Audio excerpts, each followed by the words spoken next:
बिस्मिल्लाहिर्रहमानिर्रहीम।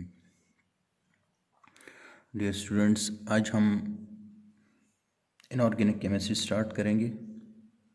इसी के साथ साथ जो ऑर्गेनिक केमिस्ट्री है वो भी स्टार्ट होगी, उसकी भी मैं लेक्चर आप लोगों को देता रहूँगा।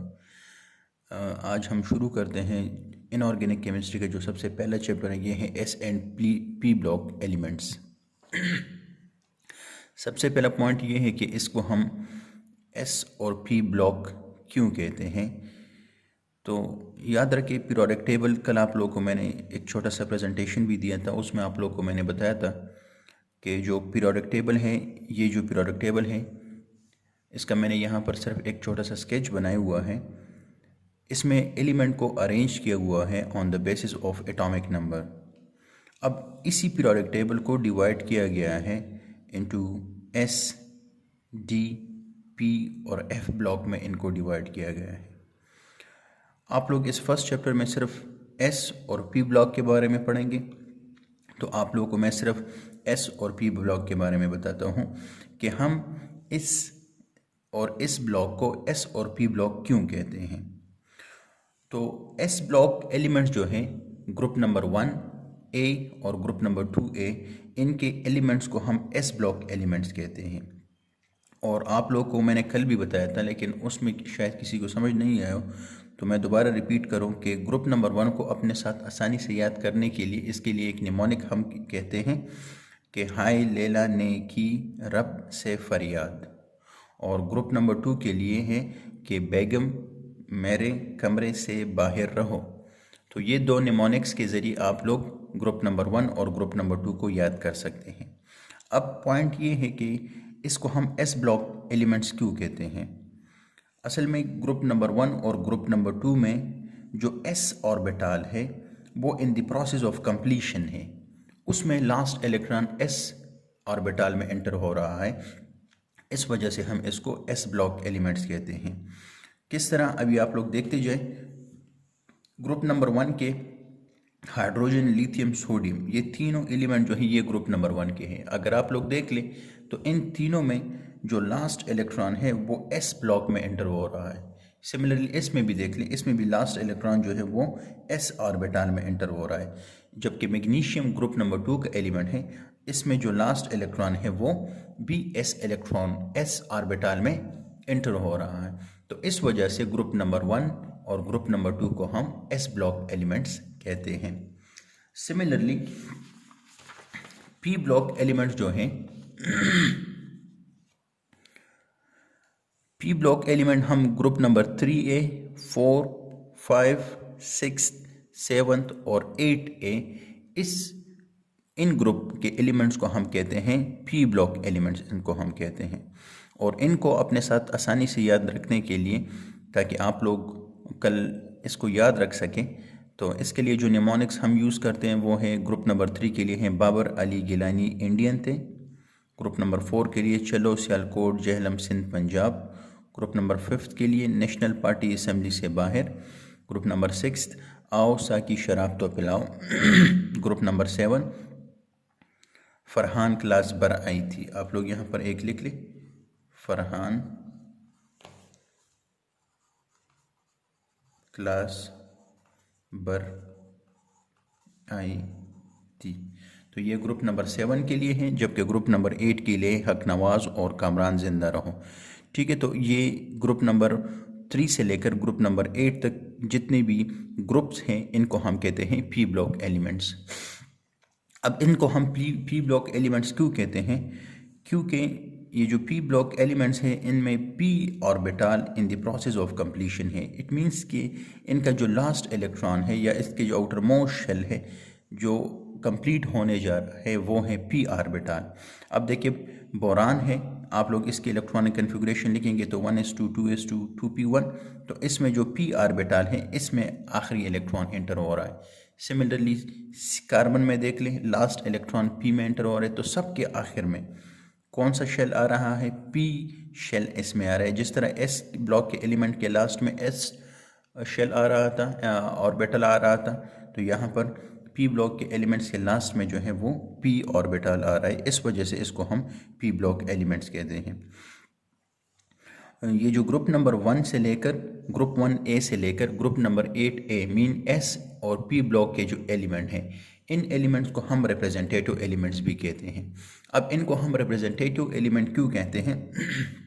क्योंकि इनका जो लास्ट आउटर मोस्ट शेल में जितने इलेक्ट्रॉन्स होते हैं, लेट सपोज यहाँ पर इनके आउटर मोस्ट शेल में 3 इलेक्ट्रॉन्स मौजूद हैं। सेकेंड शेल जो है ये इनका लास्ट शेल है, तो इसके लास्ट शेल में आप लोग देख लें कितने इलेक्ट्रॉन है, 1 2 3। इसके लास्ट शेल में 1 2 3 4, इसके लास्ट शेल में 5। तो इनके जो आउटर मोस्ट शेल के जो इलेक्ट्रॉन होते हैं वो रिप्रेजेंट करते हैं इनका रिस्पेक्टिव, इनका ग्रुप कि ये कौन से ग्रुप से ताल्लुक़ रखेंगे। बोरान के आउटर मोस्ट शेल में 3 इलेक्ट्रॉन्स हैं, तो इट मीन्स कि ये 3rd ग्रुप का एलिमेंट है, ये 4th ग्रुप का है, ये 5th ग्रुप का है, ये 6th 7 और 8। तो इट मीन्स कि ये जो एलिमेंट है S और P ब्लॉक के जो एलिमेंट्स हैं, इनकी आउटर मोस्ट शेल में जितने इलेक्ट्रॉन होते हैं वो रिप्रेजेंट करते हैं कि ये कौन से ग्रुप से ताल्लुक़ रखते हैं। इस वजह से इसको हम क्या कहते हैं, रिप्रेजेंटेटिव एलिमेंट्स कहते हैं। ठीक है। अब पीरियोडिक टेबल में जब आप मूव करेंगे फ्रॉम लेफ़्ट टू राइट या राइट से लेफ़्ट की साइड पर, तो आप लोग देखेंगे कि कुछ प्रॉपर्टीज़ हैं वो चेंज होती जाएंगी। तो repeating trends in elements of the periodic table, वो प्रॉपर्टीज़ जो अपने आप को कुछ टाइम ऑफ इंटरवल के बाद अपने आप को रिपीट करता है, तो उन प्रॉपर्टीज़ को या इस फिनोमेना को हम कहते हैं पीरियोडिसिटी। किस तरह, अगर आप लोग पीरियोडिक टेबल में इस साइड से ऐसे मूव करेंगे तो एटॉमिक साइज डिक्रीज होगा, डिक्रीज होता जाएगा। जब आप लोग दोबारा इस साइड पर आएंगे तो फिर साइज़ इंक्रीज़ होगा, फिर दोबारा अगर आप लोग इस साइड पर जाएंगे तो दोबारा साइज़ डिक्रीज़ होता जाएगा। इस रिपीटिशन को हम कहते हैं पीरियोडिसिटी, इसको हम कहते हैं। फॉर एग्जांपल इसमें कौन कौन से, जैसे कि एटॉमिक साइज़, पीरियोडिक टेबल में आप लोग इस साइड से इस साइड पर मूव करते हैं तो ग्रेजुअली साइज़ जो है वो क्या होता है, डिक्रीज़ होता है। सिमिलरली आयनाइजेशन एनर्जी, जब हम इस साइड पर जाते हैं तो आयनाइजेशन एनर्जी ग्रेजुअली इंक्रीज़ होता है। सिमिलरली इलेक्ट्रॉन एफिनिटी इंक्रीज़ होता है। इलेक्ट्रोनेगेटिविटी हम जब उस साइड पर मूव करते हैं तो इंक्रीज़ होते हैं। इसी तरह बॉइलिंग पॉइंट और मेल्टिंग पॉइंट चेंज होते रहते हैं। इसको हम कहते हैं पीरियोडिसिटी। अब आप लोग का जो चैप्टर है S और P ब्लॉक का जो चैप्टर है, इसमें हम 3rd पीरियड के बारे में पढ़ेंगे। तो what is period? Period means horizontal row. Periodic table में जो इस तरह के 2 किस्म की चीज़ें आप लोगों को दिखाई देंगे, एक इस तरह के कुछ एलिमेंट्स अरेंज हुए हैं या इस तरह के एलिमेंट्स अरेंज हुए हैं। तो ये जो वर्टिकल कॉलम्स होते हैं इनको हम कहते हैं ग्रुप्स, और इस तरह जो हॉरिजॉन्टल रोज पड़े हुए होते हैं इसको हम कहते हैं पीरियड्स, इनको हम कहते हैं। ठीक है। तो पीरियोडिक टेबल में टोटल 7 पीरियड्स हैं, और एलिमेंट्स हम पीरियड्स में जो अरेंज करते हैं ये करते हैं on the basis of shells number, कि उनमें कितने शेल्स हैं। लेट सपोज किस तरह, इस पॉइंट का मतलब क्या है कि हमने पीरियड्स में हम जो एलिमेंट्स रखते हैं वो on the basis of shell रखते हैं। इसका मतलब क्या है? इसका मतलब ये है कि देखिए हाइड्रोजन में सिर्फ एक ही शेल है, तो एक शेल है तो इसको हमने फर्स्ट पीरियड में रखा हुआ है। लिथियम में अगर आप लोग इसका स्ट्रक्चर ड्रा कर ले तो आप लोग देख लेंगे कि लिथियम में 2 शेल्स हैं, तो 2 शेल्स होने की वजह से ये सेकंड पीरियड में पड़ा हुआ है। सोडियम में 3 शेल्स हैं तो ये 3rd पीरियड में पड़ा हुआ है। इट मीन्स कि पीरियोडिक टेबल में ग्रुप्स में हम एलिमेंट्स अरेंज करते हैं on the basis of electron in outer most shell, कि इनके आउटर मोस्ट शेल में कितने इलेक्ट्रॉन मौजूद हैं, जबकि पीरियड में हम अरेंज करते हैं on the basis of number of shells, कि उनमें कितने शेल्स मौजूद हैं। जैसे कि अगर आप लोग हाइड्रोजन के स्ट्रक्चर ड्रा करेंगे तो देखिए इसमें एक इलेक्ट्रॉन है और एक ही शेल है, तो एक इलेक्ट्रॉन मीन्स कि ये फर्स्ट ग्रुप में होगा। ठीक है, और एक ही शेल है तो शेल रिप्रेजेंट करता है कि ये कौन से, ये फर्स्ट पीरियड में ही होगा।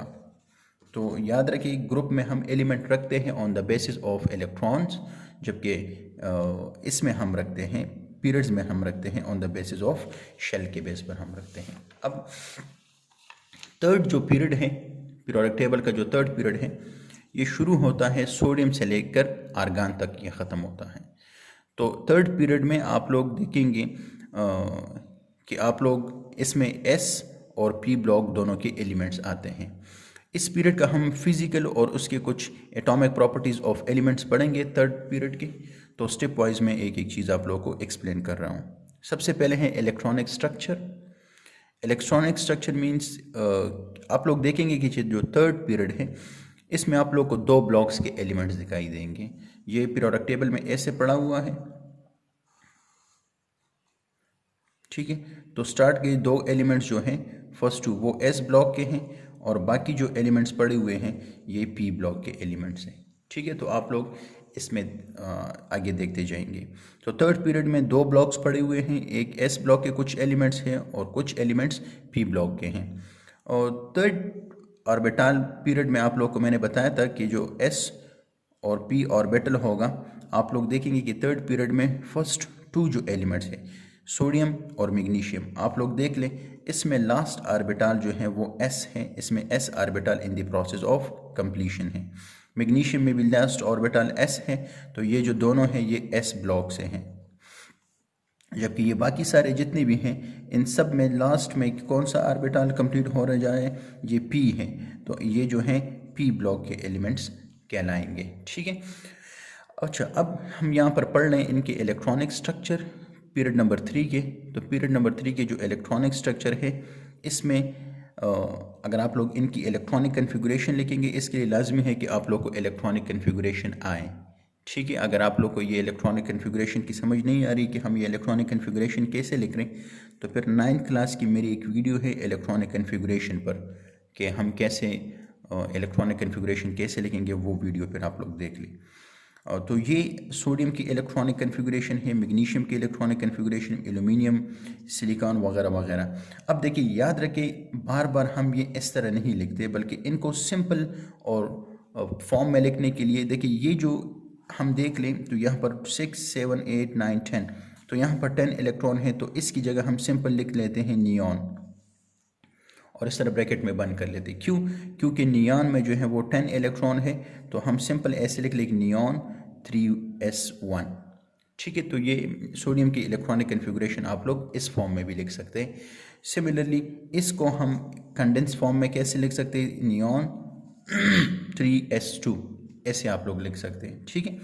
सिमिलरली आप लोग एल्यूमिनियम जो है तो यहाँ तक तो वही नियॉन ही है, तो मैं लिख लूँगा नियॉन, ठीक है। फिर इसके बाद 3s2 और फिर इसके बाद मैं लिख लूँगा 2p1। इसी तरह इन सब के जो भी हैं अगर आप लोग इसको सिंपल फॉर्म में लिखते हैं तो आप लोग इसकी इलेक्ट्रॉनिक कन्फिगरेशन इस तरह लिखेंगे। तो इस पॉइंट का मतलब क्या है कि इलेक्ट्रॉनिक स्ट्रक्चर इट मीन्स कि इनमें इलेक्ट्रॉन कैसे अरेंज हुए हैं, थर्ड पीरियड के जो एलिमेंट्स हैं इसमें इलेक्ट्रॉन किस तरीके से अरेंज हुए हैं। तो इनमें जो इलेक्ट्रॉन अरेंज हुए हैं वो आप लोग को मैंने यहाँ पर एक्सप्लेन कर दिया कि इनमें इलेक्ट्रॉन आउटर मोस्ट शेल जो है वो एस में एंटर हो रहा है, जबकि जो नीचे जो 1 2 3 4 5 1 2 3 4 5 6 और ये जो 6 एलिमेंट हैं इनमें ये पी ब्लॉक में पी ऑर्बिटल में एंटर हो रहे हैं, और ये सारे के सारे ये जो 6 इलेक्ट्रॉन है ये पी ऑर्बिट और ब्लॉक से होंगे, ठीक है। अब इसके बाद जो दूसरे पीरियोडिसिटी की प्रॉपर्टी है वो है trends in atomic radius. So what is atomic radius? Atomic radius mean the distance between the nucleus and the outer most shell. Nucleus और आउटर मोस्ट शेल के दरमियान जितना डिस्टेंस होता है इसको हम कहते हैं एटॉमिक रेडियस। एटॉमिक रेडियस कुछ चीज़ों पर डिपेंड करता है, it depends on the nuclear charge, और दूसरा ये डिपेंड करता है नंबर ऑफ शेल्स पर। तो याद रखें हम यहाँ पर पढ़ रहे हैं पीरियड हम पढ़ लें, और पीरियड्स में एलिमेंट्स जो पढ़े होते हैं it is on the basis of number of shells, और पीरियड्स में जो नंबर ऑफ शेल्स होते हैं वो कांस्टेंट होते हैं। पीरियड्स में अगर कोई एलिमेंट थर्ड पीरियड का है तो थर्ड पीरियड में जितने भी एलिमेंट्स होंगे इन सब में 3 शेल्स मौजूद होंगी। लेकिन इसके साथ साथ जो पीरियड में हम इस साइड पर जाएंगे तो आप लोग देखेंगे कि न्यूक्लियर चार्ज इंक्रीज़ होता जाएगा। न्यूक्लियर चार्ज का मतलब यहाँ पर क्या है कि नंबर्स ऑफ प्रोटॉन इंक्रीज़ होंगे। तो ऑटोमेटिकली जब न्यूक्लियर चार्ज इंक्रीज़ होगा तो न्यूक्लियस का जो अट्रैक्टिव फोर्स होगा इस अपने आउटर मोस्ट शेल के इलेक्ट्रॉन पर वो बढ़ता जाएगा, और जब ये इसकी तरफ बढ़ता जाएगा, जब न्यूक्लियर चार्ज इंक्रीज़ होता जाएगा तो जितना ये आउटर मोस्ट शेल्स के इलेक्ट्रॉन को अपने तरफ अट्रैक्ट करेंगे तो साइज़ डिक्रीज़ होता जाएगा। तो जब हम थर्ड पीरियड में लेफ़्ट टू राइट मूव करेंगे तो आप लोग देखते जाएंगे कि nuclear charge slowly and gradually decrease होता जा रहा है। डिक्रीज़ होने की वजह से सोडियम, इस तरह मैग्नीशियम आगे जाते जाएंगे। आप लोग देखेंगे कि जो न्यूक्लियर साइज़ है, एटॉमिक साइज़ जो है वो ग्रेजुअली डिक्रीज़ होता जा रहा है, जबकि आर्गान का जो एटॉमिक साइज़ है वो वापस इंक्रीज़ हो जाता है। ठीक है, तो आप लोग देख लें यहाँ पर gradually and slowly atomic size decrease होता जा रहा है। अब ये जो फर्स्ट टू एलिमेंट है ये मेटल है, तो इसको हम कहते हैं मेटालिक न्यूक्लियाई, इसको हम कहते हैं। ये कोवेलेंट बॉन्ड बनाते हैं, इनको हम कहते हैं कोवेलेंट रेडियाई, जबकि वंडर वॉल रेडियाई इसको हम कहते हैं क्योंकि ये किसी के साथ बॉन्ड नहीं बनाते। ठीक है, तो ये एटॉमिक साइज़ की ट्रेंड है।